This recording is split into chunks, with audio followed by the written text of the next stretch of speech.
जिन लोगों को उस शहर से पलायन कर जाना पड़ा, बाहर चले गए हैं, साथ ही साथ किसके धर्म स्थलों पर वहां कब्जे हुए हैं, किसके धर्म स्थल को जमीन के नीचे मिला दिया गया है, किसके धर्म स्थल के कुएं जो है जमीन में डाल दिए गए हैं। ये एक अजीब स्थिति है कि जिसके साथ अन्याय हुआ है, अगर कोई पुलिस अधिकारी उस अन्याय के परिमार्जन के लिए खड़ा हुआ है तो देश को उसके साथ खड़ा होना चाहिए कि अगर अन्याय हुआ है 50 सालों में, जो लोग पलायन कर गए हैं, पंडितों को घुसने नहीं दिया गया है मंदिरों में, लोग खुल के बाहर निकल के देश में आप नफरत लेके चले आते हो।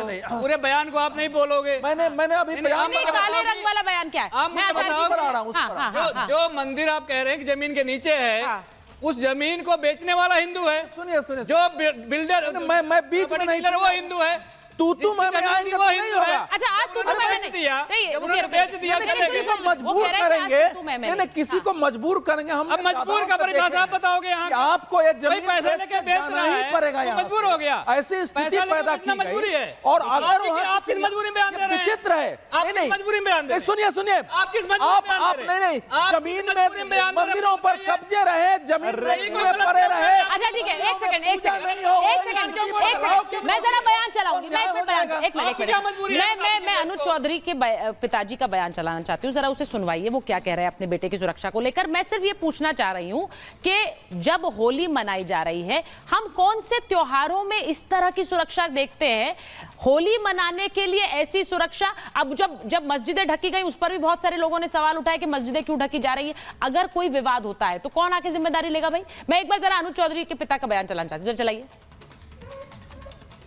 मुझे एहसास हो रहा कुछ ऐसा ही जी कि क्यों मतलब इतने बॉल आ रहे हैं, कोई मार लो, कोई मार दो या वो कर दो, इस तरीके के कोई लफंडर कोई भपंडर कुछ भी बता रहा, उग्रवादी भी मतलब सब इस बात को वो कर रहे हैं। तो सरकार को चाहिए कि मतलब इस पर थोड़ा सा ध्यान दे, इसकी सुरक्षा करे जा। और जो ये गलत बोलने वाले हैं मतलब इन पर इनका कोई रुकावट करी है। मैं मुकदमे की बात करी है संजय सिंह पे, या तो वो अपनी गलती मान लें। अब वो कह रहे हैं कि मेरे बेटे की जान को खतरा है। मैं ये पूछना चाह रही हूँ, आज होली का त्योहार है, मुझे ऐसा लगता है जब हम होली में रंगों की बात करते हैं, रंग गुलाल अबीर की बात करते हैं, तो बहुत से लोग कहते हैं इसमें नफरत का रंग क्यों मिलाया जा रहा है। आचार्य जी, ये नफरत का रंग नहीं है। सरयू लाल किसने करी?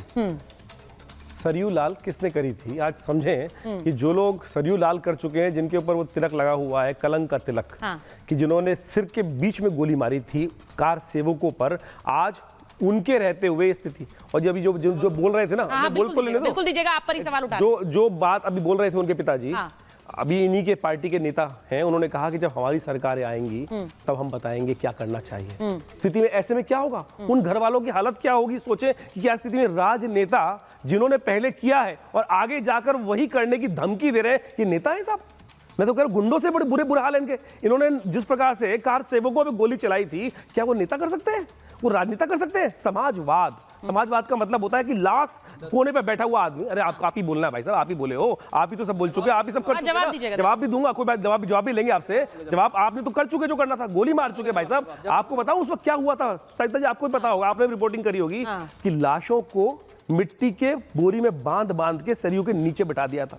ऐसे लोग हैं इन्होंने। क्यों? क्योंकि वो किसी काम के नहीं जा रहे थे, वो कोई वोटिंग करने नहीं जा रहे थे, वो जा रहे थे भगवान राम लला के मंदिर में अपनी कार सेवा करने के लिए, जिनको इन लोगों ने टाट में रखा हुआ था। और आज भी अपने आप को कृष्ण भक्त कह के उपस्थित करते हैं। अरे कृष्ण भक्त जो होते हैं ना, वो होली खेलते हैं, आनंद से होली खेलते हैं, लेकिन उनकी सरपरस्ती नहीं देते कि जो होली खेलने के रंग से डर जाते हैं। ठीक है, हाँ। जहर उग रहे हैं, सत्य बोलना जहर हो जाता है। आप गोली चला दो, वो बिल्कुल अमृत है, वो अमृत है कि सामने मतलब गोली चलवा दी आपने, वो अमृत है। आचार्य जी, भारत सरकार के जो पुरस्कार दिया गया आदरणीय नेताजी को, देश का सर्वोच्च दूसरा नागरिक सम्मान देने का काम भारत की सरकार और योगी मोदी सरकार ने किया।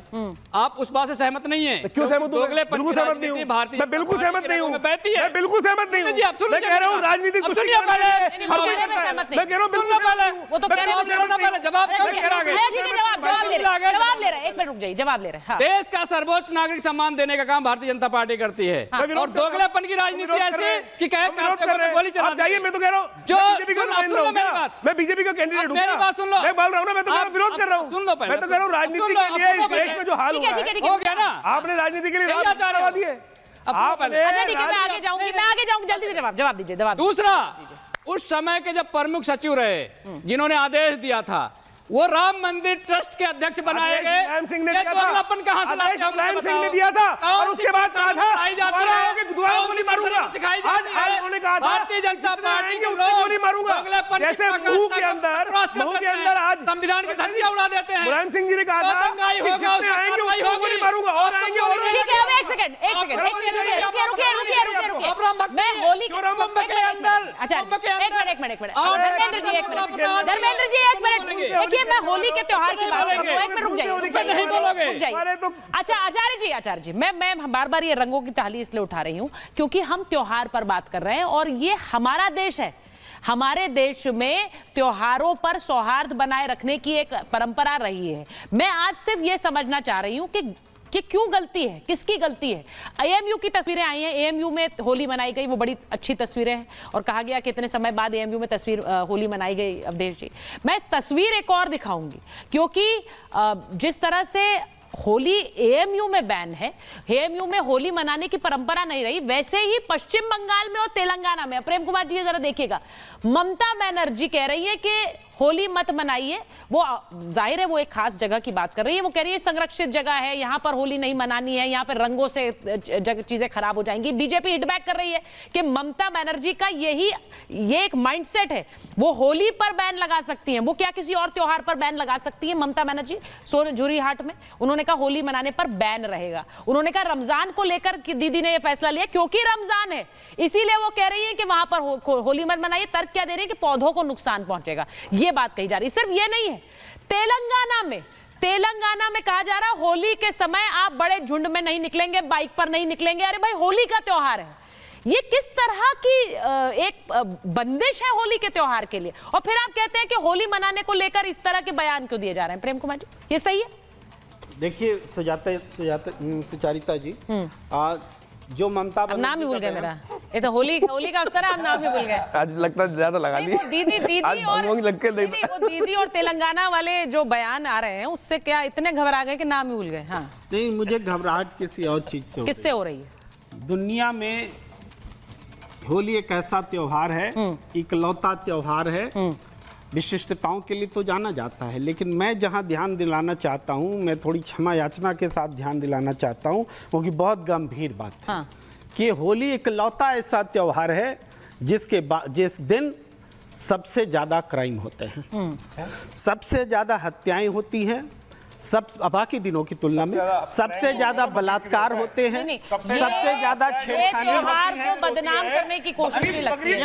मैंने फैक्ट रखा है, मैंने फैक्ट रख ले, मैं बात रख ले उसके बाद मैंने फैक्ट रखा है। फैक्ट है, हमारी चिंता है। एक सेकंड आचार्य जी, ये फैक्ट एक सेकंड आचार्य जी एक मिनट रुकिए ना, ये फैक्ट किसी स्टैटिस्टिक्स पर बेस्ड है? स्टैटिस्टिक्स कौन सी स्टैटिस्टिक्स? आप बताइए ना। नहीं कौन सी स्टैटिस्टिक्स? मैं बता रहा हूँ, जैसे 2023 का आप आंकड़ा ले लीजिए, दिल्ली का है, दिल्ली पुलिस का आंकड़ा ले लीजिए, 35,000 अपराध रिकॉर्ड हुए थे, जबकि आम दिनों में 24,000 होते थे, 11,000 का जंप था। 2023 ठीक है, तो नहीं सुन लीजिए, मैं तो एक आंकड़ा रख रहा हूँ, किसी भी साल ये आंकड़ा चैलेंज है, किसी भी साल आप बोलिए भाई, मैं फैक्ट बोल रहा हूँ, किसी भी साल आप आंकड़ा निकालिए, होली में आम दिनों की तुलना में ज्यादा हत्या, ज्यादा बलात्कार, ज्यादा छेड़खानी